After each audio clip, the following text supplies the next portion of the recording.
Dr. John Watson. I shared a flat at 221B Baker Street with a young man named Sherlock Holmes. This would normally be a simple statement of simple fact, but I had learned in the first few weeks of our association that the normal process of returning home was in itself an adventure. I never knew what to expect. I seldom expected what I found. I had decided to spend a quiet evening at home, and I was determined not to become involved in any new scheme that Holmes would invent.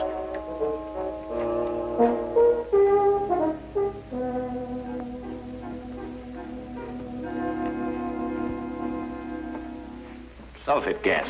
Oh? Do you remember the Dietrich case, when the defense tried to prove that no one could produce the deadly poison without a trained chemist? No. Well, I'm going to try it now. With kitchen utensils and a secondary school chemistry book. I knew it could be done. There it is, Watson. Brilliant. Now you've gone too far.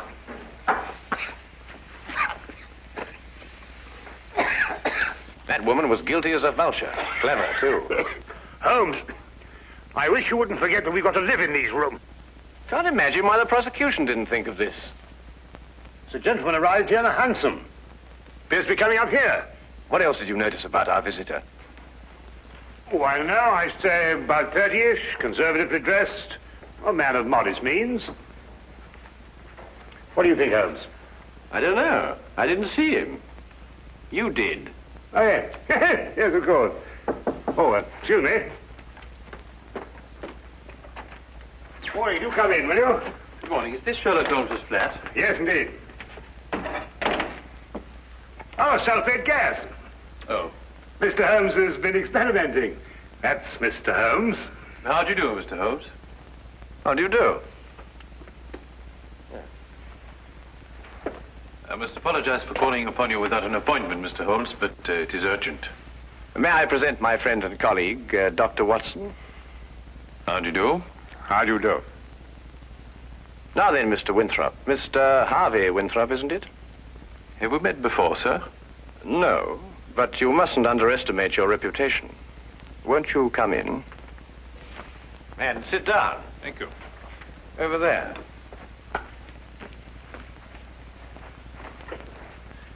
I had heard your powers of observation were remarkable, Mr. Holmes. Perhaps you also know the purpose of my visit. I can only say it's a personal matter. How do you know? It is always a personal matter when one consults me rather than the police. Of course. But my reason to see you actually concerns my elder brother, John. It is he who controls the family wealth. In the event of his death, I would be sole heir.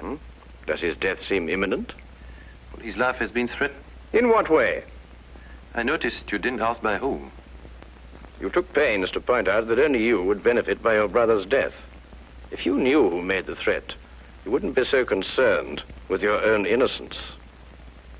You're right. I do not know who's making these threats. Actually, I don't even know if it is a who. I beg your pardon, sir? Well, it is possibly a what, Dr. Watson.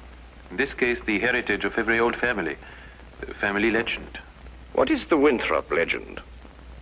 Every member of the family destined for a violent death finds about his person silver coins. Silver coins? Oh, you mean like those silver coins the pirates use, called pieces of 8? Exactly, Dr. Watson. Pieces of 8 as a warning, and at the time of death, a gold doubloon. Have these coins any special significance? 30 years ago, my father was killed by a fall down the stairs in the main hall of Winthrop Manor. A gold doubloon was found under his body. Was he actually seen to fall downstairs? No. The manor was closed and has remained so ever since. I assume your brother has discovered several silver coins? Each day for the past 7 days. I see. What has been his reaction? He has decided for the first time in 30 years to reopen Winthrop Manor. In defiance of the legend? Exactly. We are going to be there this weekend. Who is we? My brother, my fiancée, and myself. And I would like you too, Mr. Holmes and Dr. Watson, to be there as well. Well, that's very good of you, sir. Do you have any other evidence to substantiate your belief? I was very young in those days, but I can still remember the sight of my father's body at the bottom of those stairs. Dr. Watson and I will arrive at Winthrop Manor this Friday night. Oh, thank you very much. If there is anything I can do until then, or if there's any question you want to ask me before, please don't hesitate to call upon me at any time. We'll do that. Thank you. Again, thank you, gentlemen. Not at all. Good day, you, sir. Good day. Well, Holmes, what do you think? I think it's amazing the extent to which people will go to obscure the simple facts of murder or threatened murder. You don't believe in the legend? Nonsense. Well, but after all, Holmes, you said yourself that these things very often have a basis of fact. The odor lingers. There was no mention of that in the Dietrich's case. I'm a man of science myself, Holmes, you know that. And yet there are things that happen every day for which they have no logical explanation. How would Mrs. Dietrich's have removed the odor? Of course, it could work equally well both ways. Winthrop himself admitted that in the event of his brother's death, he was the heir to the estate. His visit here might have been a blind. The solution of a murder, Watson, is infinitely easier than the prevention. We have committed ourselves to a weekend in a drafty manor house that has been closed for 30 years. We will watch and we will wait. And in time, we will apprehend the persons or ghosts, who will commit the murder of the Winthrop Legend.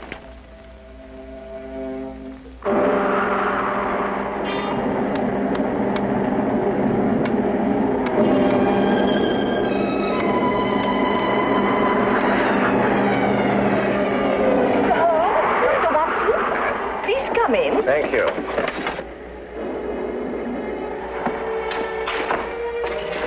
The thunder was making so much noise, I wasn't certain I heard you knock. Yes, I think we got here just in time. Yes, we were worried that you were caught in the storm. I'm Mrs. John Winthrop. How do you do? I'm Dr. Watson. This is Sherlock Holmes. How do you do? I'm very pleased to meet you. You can leave your things here and go into the sitting room. We've managed to get it comfortably warm. I'll have your luggage brought up to your rooms. You'll have to excuse the inconveniences of the house. My husband's decision to spend the weekend here was rather sudden. And I'm afraid we're understaffed. Please don't concern yourself with us, Mrs. Winthrop. I'm sure we'll be very comfortable. Oh, there you are. I'm glad you made it before the storm. I see you've already met my sister-in-law. Yes, we have. How do you do? Oh, Harvey, perhaps you can show Dr. Watson and Mr. Holmes to their rooms. Yes, sir, you probably want to freshen up. Good evening, gentlemen. This is my brother, John Winthrop. Dr. Watson. How do you do? How do you do? Holmes. How do you do? How do you do, sir? I hope you'll be comfortable. Or as comfortable as possible in a house that's been closed for 30 years. I feel I should apologize. Not at all, sir. I'm sure everything will be fine. I hope so. Come down to the sitting room when you're ready. It's a bit more cheerful there. Let me show you to your rooms, gentlemen.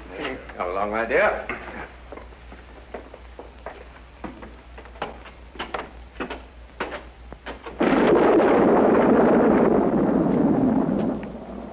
You didn't mention your brother was married. Didn't I? I thought I had. Then surely she would be the heir to the estate if anything should happen to your brother. No, the estate upon his death goes to the next male member of the family. Oh, I see. How did Mrs. Winthrop lose her sight? It was a riding accident, shortly after they were married. My sister-in-law is a remarkable woman, Mr. Holmes. She took to her new way of living with cheerfulness and thoroughness. Yes, it's always encouraging to hear of such cases. And it reflects great credit on those surrounding the patient. Oh, Peg, I want you to meet, Dr. Watson. And you must be Sherlock Holmes. Harvey has told me so much about you. gentlemen, my fiancée, Miss Margaret Hall. How do you do? How do you do, Miss Hall? John and Alice are in the drawing room, darling. We'll be down shortly. All right, darling. I think we're going to have a wonderful weekend, in spite of this old house. Don't keep yourselves from us too long, gentlemen. You're a very lucky man, Mr. Winthrop. She's a lovely girl. As a matter of fact, you know, there's some very good hunting country around here. Do you go in for that sort of thing, Mr. Holmes? On occasion, sir. Not very often, thank you. My wife thinks I'm a bit reckless. She worries about my neck. A glass, my dear. Thank you. That appears to be a preoccupation with more than one member of your family, sir. You mean my brother, too? And the reason for your being here? Nonsense. I said the same thing. And you agree with me? You, too, think it's a lot of rubbish?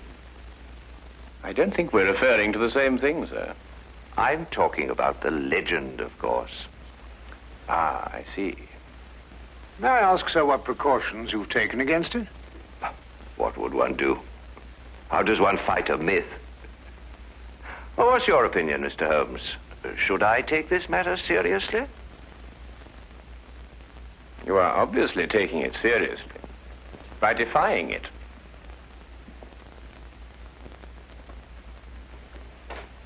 By coming down here to prove that it doesn't exist.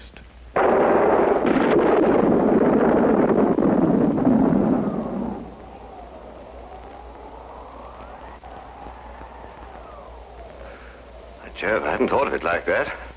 You're dead right, of course. But let me put it like this. Do you really believe the legend is dangerous? You are obviously overlooking the second conclusion, sir.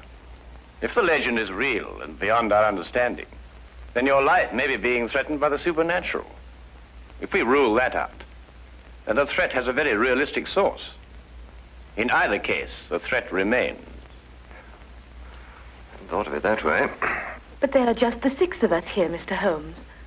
Surely if there is danger for John, it couldn't come from any of us. There are just the 6 of us now, Miss Hall.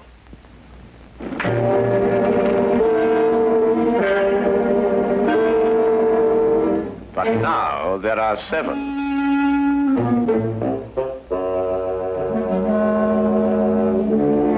John, what is it? Nothing, my dear, nothing at all. I think we'd better go into dinner. Excellent idea.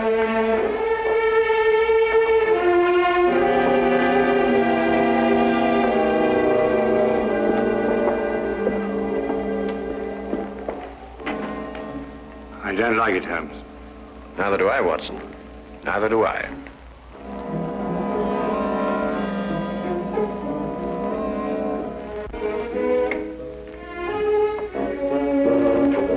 Oh, come in, Watson.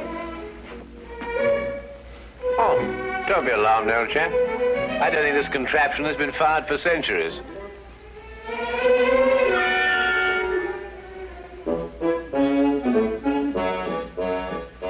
You could hardly expect me to know that from here, Holmes.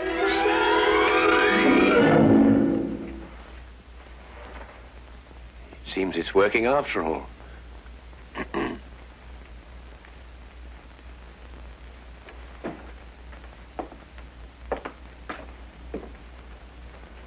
I wanted to talk to you about that dinner we just had. Oh, yes, yes. Excellent duck, don't you agree? Well, it was better than the conversation, or lack of conversation, I grant you. Well, quite natural under the circumstances. Everyone's suspecting things they'd rather not say. What do you make of it, Holmes? Did you realize that young Harvey Winthrop was in love with Alice before she married his brother? Holmes, you're fantastic. How did you determine that? He told me. Oh. Oh, have you got a match, Watson? Yes, I think I should have.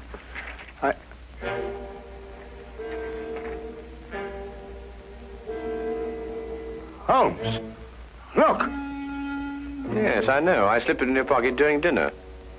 You what? I just wanted to see how easy it was to plant those things on someone else. Well, really, Holmes, for all you know, I might...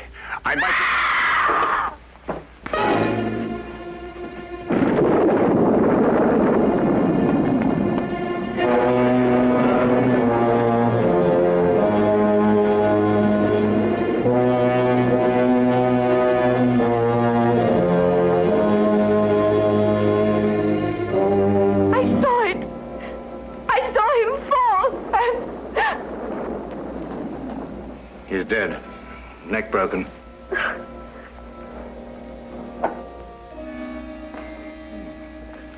A gold doubloon. What's happened? Oh, someone tell me. What's happened?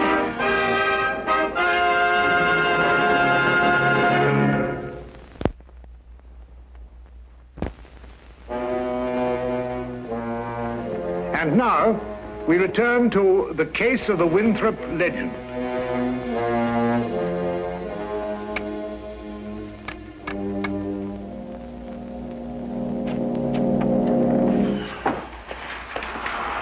Had quite a time getting back here. The roads are turning bad. Harvey Winthrop. Good evening, sir. Could you get everybody together and see if we can try and get this thing sorted out? Where's the body? Over there. Broken neck. Died instantly. Oh, you say, you up there? Oh, good evening, Constable. That is Mr. Holmes. I've spoken to you about him. Oh, yes. Good evening to you, Mr. Holmes. Glad to have you on this case.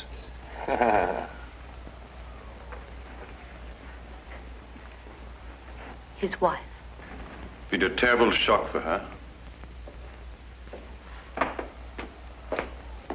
Oh, Mr. Holmes, I'd like to discuss this case with you. I've got several theories. Dr. Watson was telling me coming down in the carriage.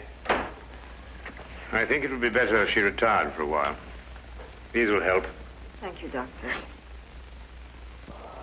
Dr. Watson summarized the legend for me on the way down, but quite frankly, Mr. Holmes, I would say we're opposed to a devilish mind here. Holmes, really? I don't know.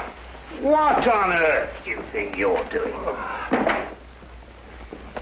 A button. At the very least, Observe, Watson, I've almost torn a button loose. Oh, so I should think after all those acrobatics. Are you going to sit like that all the evening? And yet the late Mr. John Winthrop fell down a long flight of exceptionally sharp stone stairs without damaging his clothing. What's that? I'd better check. Yes, I think you had. He may not have torn a button, but he suffered some very severe damage to his neck, I'd like to remind you. An indisputable fact, my dear Watson. Well, what are you getting at, Holmes? That's right. Now we're getting somewhere. Come on, Watson, let's examine the situation more thoroughly. The killing blow was struck at the back of the neck, is that right?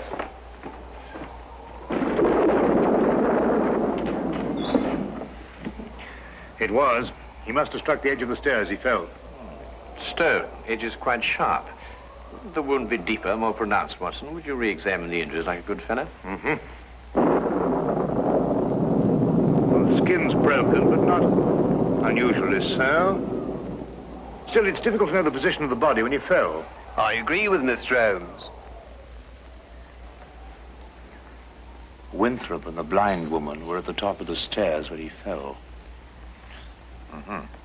And in a position to have pushed him down. Right. You then imply that Miss Hall, being downstairs all the time, may be ruled out as a suspect.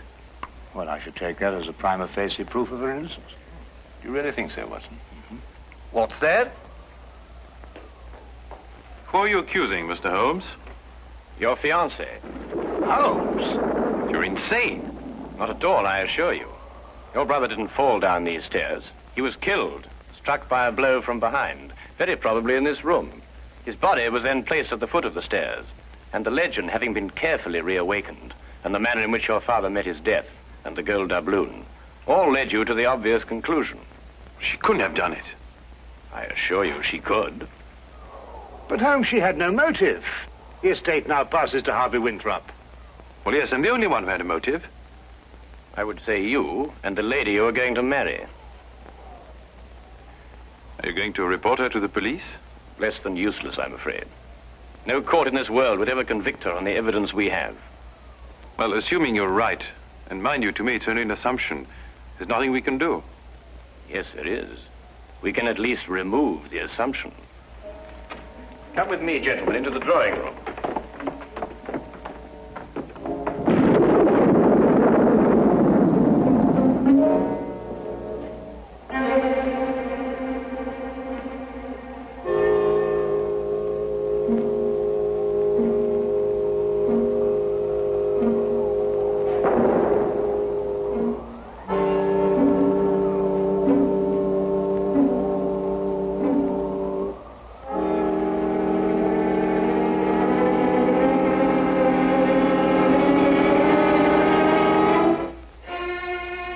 Constable, I didn't know you were there. Just looking around, routine, you know, miss. Of course. Did you want to see me? Not especially, miss. A few more things to check up on. The rest lies completely in your hands.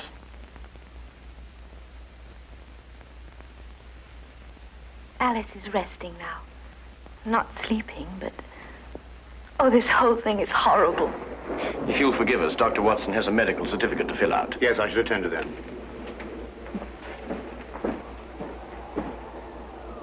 Oh, Miss Holmes. At your service, my good constable.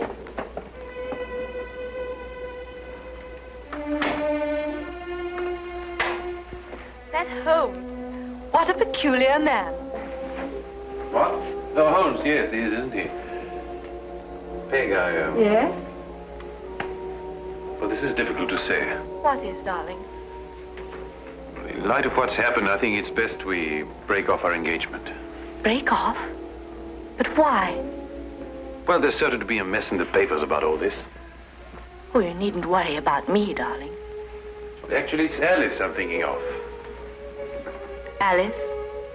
Yes, she'll be so terribly alone now. In a way, I feel responsible for her. You love her. You've always loved her. And now that your brother's dead, you... You mustn't think that. There's something else. What else? Why this sudden protective fatherly interest? 10 years ago, Alice and I went riding across the moors. I started a race. Her horse broke away from her, and she couldn't stop him. He took a high fence and fell. And Alice became blind. But you can't live with that for the rest of your life. It was an accident. It was unfortunate, but it shouldn't influence our relationship now. I'm afraid it does. To me. John dies, and you take Alice. That's funny.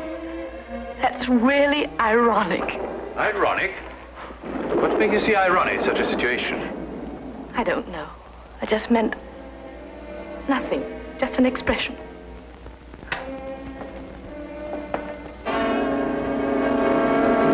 Very interesting choice of words, I might add.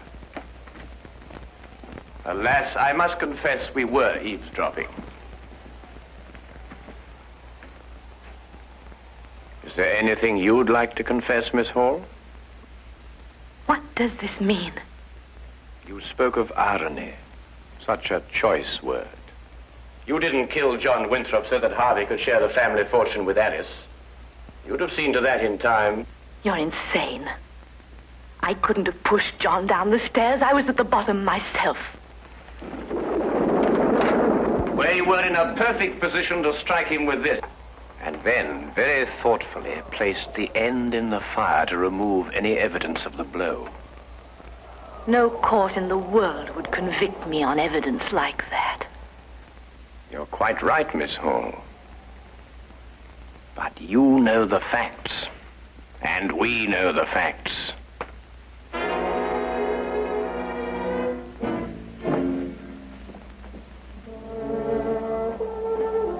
But surely, Holmes, something can be done. I don't think so, Watson. The young lady used her wits and an ancient legend. And a murderess walks free.